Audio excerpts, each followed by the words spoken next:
2014 नंतर गेल्या 10 वर्षात मुंबईत एकही बॉम्बस्फोट झाल्याची बातमी नाही. मोदी सरकार सत्तेत आल्यानंतर ज्या काही आतंकवादी कारवाया झाल्या त्या मुख्यत्वे नक्षलग्रस्त भागात किंवा काश्मीरमध्ये झाल्या. खरे तर केवळ ही एकमेव गोष्ट भाजपच्या मोदी सरकारला पुन्हा निवडून देण्यासाठी पुरेशी आहे. पण या निवडणुकांच्या निमित्ताने काँग्रेस काळात कशा प्रकारे आतंकवादी हल्ले, बॉम्बस्फोट या पाशवी इस्लामिक जिहादच्या घटना रोजच्याच सामान्य बाबी होऊन गेल्या होत्या त्याविषयी थोडे विस्ताराने समजून घेऊ. या मुद्द्याचा विश्लेषणात्मक दृष्टिकोन आपण जाणून घेऊयात. त्या काळात सर्वसामान्य लोक इतके बुजून गेले होते की केवळ उघड्या डोळ्यांनी जे घडतंय ते पाहत राहणे, आपल्यावर वेळ आली की गुपचूप मान खाली घालून वेदना सहन करत राहणे या पलीकडे कोणालाच काहीही पर्याय दिसत नव्हता. कुंपणच शेत खातंय म्हटल्यावर दाद मागायची तरी कोणाकडे, अशी अवस्था त्या काळी लोकांची झालेली होती. पोलीस खाते, न्यायालयीन व्यवस्था, सरकारी यंत्रणा, खाती, सरकारी कार्यालये यातले कोणीच जनसामान्यांना कसल्याच प्रकारची सुरक्षितता प्रदान करण्याच्या मनस्थितीत नव्हते. बाकी व्यवस्थेबद्दल जाऊ द्यात. आपण केवळ बॉम्ब हल्ल्यांचा संदर्भ घेऊन आकडेवारी पाहिली तर 1991 सालापासून डिसेंबर 2014 पर्यंत 85 वेळा भारतभर जागोजागी बॉम्बस्फोट झाल्याचे पाहायला मिळाले. यातील 14 बॉम्बस्फोट तर एकट्या मुंबईत झालेले आहेत. बाय द नंबर्सच्या कॉलममध्ये आपल्याला ही यादी वाचायला मिळेल. त्या काळात कुठे बुरखा घातलेली महिला पाहिली तरी बॉम्ब हल्ल्याच्या भीतीने सामान्य लोक घाबरत असत. सर्वच सार्वजनिक ठिकाणांवर अनोळखी वस्तू दिसल्यास लगेच पोलिसांना माहिती कळवावी अशी पट्टी हमखास वाचायला मिळू लागली. इतकी भयावह अंतर्गत युद्धजन्य परिस्थिती असूनही मुंबई स्पिरिट या गोंडस नावाखाली लोकांना हे तर होतच राहणार, वाईट लोक असं करतच राहणार, पण ट्रेन परत धावतात, मुंबई सुरळीत चालू राहते असं नॅरेटिव्ह पाजलं गेलं. या विषयाचा अधिक अभ्यास करताना अनेक प्रश्न उपस्थित होतात. त्यापैकी काही प्रश्न असे: आतंकवादी कारवायांसाठी मुंबईच परत परत का निवडली गेली?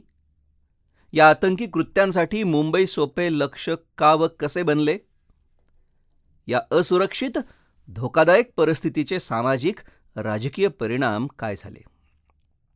आता या प्रश्नांची थोडक्यात उत्तरे मांडणे शक्य नाही, पण मुंबईला आजही देशाची आर्थिक राजधानी असल्याचा मान आहेच. इंग्रज काळापासून जी मुंबईची आर्थिक लोकसंख्या दृष्ट्या वाढ होत गेली ती अजूनही थांबलेली नाही.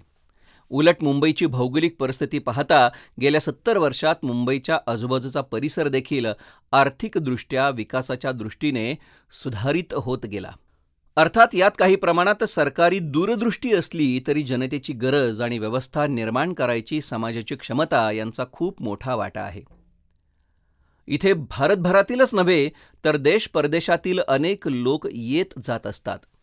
इथे वास्तव्य करून असतात. चित्रपट निर्मितीसारखा उद्योगही इथेच फोफावला. त्यामागे असणाऱ्या दृश्य अदृश्य हातांनी मुंबईला, इथल्या सामाजिक राजकीय रचनेला आपल्या सोयीनुसार आकार दिला. एकूणातच चांगल्या वाईट सगळ्यालाच आपल्या पोटात स्थान देणाऱ्या मुंबई शहराचे आकर्षण आणि प्रसिद्धी वलय राष्ट्रीयच नाही तर जागतिक पटलापर्यंत पोहोचले आहे.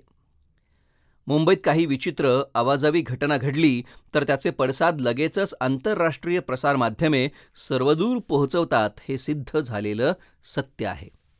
भौगोलिकदृष्ट्या विचार करता आतंक पसरवायला लागणाऱ्या वस्तू, हत्यारे, माणसे समुद्री मार्गाने मुंबईत पोहोचवणे पाकिस्तानला खूपच सोयीस्कर होत असे. दाऊद इब्राहिम या कुख्यात डॉनने घडवून आणलेले 93चे साखळी बॉम्बस्फोट असोत की 26/11/2008चा ताजवरचा आतंकी हमला असो, हे सगळे सामान आणि आतंकी समुद्रमार्गेच मुंबईच्या किनाऱ्यावर उतरवण्यात आले.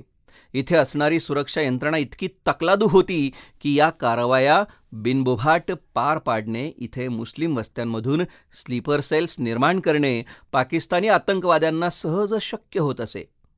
त्या काळात इस्लामिक रॅडिकल्सची ताकद आणि हिंमत इतकी वाढली होती की 2001 साली पार्लमेंटवर झालेल्या आतंकी हमल्यातील दोषी अफजल गुरू याला 2013 साली फाशी देण्यात आल्यावर जागोजागी त्याच्या प्रेरणेने लोक रस्त्यावर आले.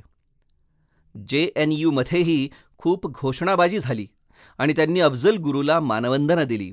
अफजल गुरू, अजमल कसाब अशा आतंकवाद्यांना महापुरुष बनवण्याचा भरपूर प्रयत्न डाव्या आघाडीने आणि माध्यमांनी केला, पण तत्कालीन भारत सरकार काहीही करू शकले नाही.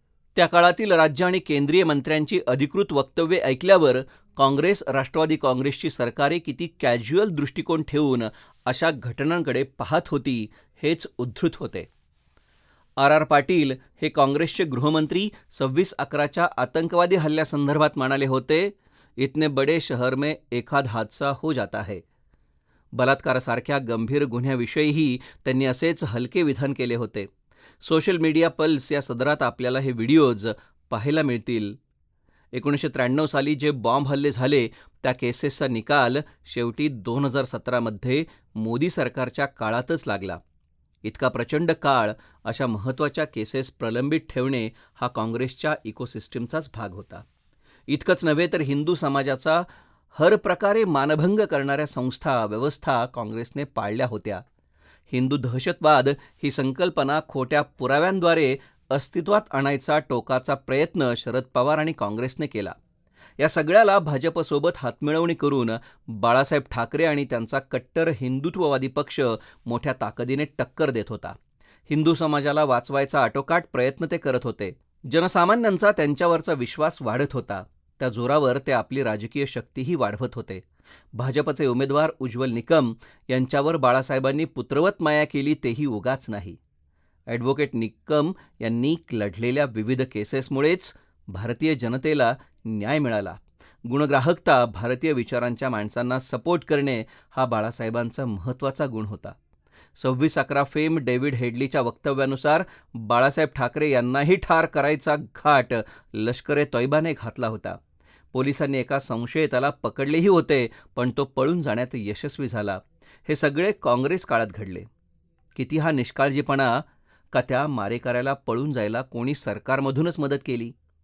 आज बाप चोरला म्हणून ओरड करणाऱ्या उद्धव ठाकरे यांना हा इतिहास कदाचित माहीतच नसावा असे त्यांचे आजकालचे वागणे पाहून खात्रीशीरपणे वाटते.